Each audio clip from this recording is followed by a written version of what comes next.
यहाँ आपको बताएं कि पाकिस्तान की तरक्की के मैदान में एक और जीत, सिविल और फौजी क़यादत एक साथ। वज़ीर आज़म शहबाज शरीफ ने national aerospace science and technology park का इफ्तिताह कर दिया है। तकरीब में मुसल्लह फ़ौज के सरबराहान, विफाकी वज़रा और आला अस्करी क़यादत ने शिरकत की है। National aerospace science and technology park industry academia linkage कायम करेगा।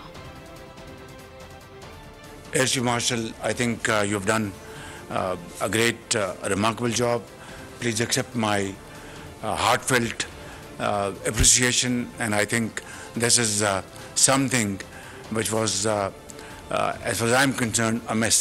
I would like to commend Chief of the Air Staff and his team for this remarkable contribution, and I'm sure this center will excel, not only excel in times to come, it will become hub of IT activities and artificial intelligence and information technology.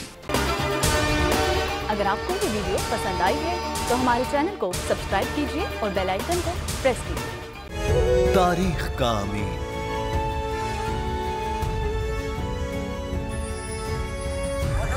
आजादी की अलामत,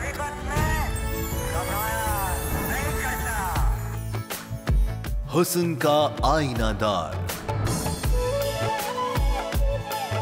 फिक्र व नजरिए की अक्कास,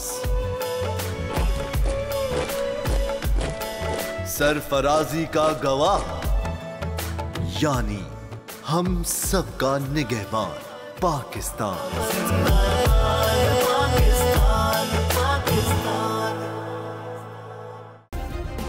subscribe करें और bell दबाएं ताकि कोई खबर रह न जाए।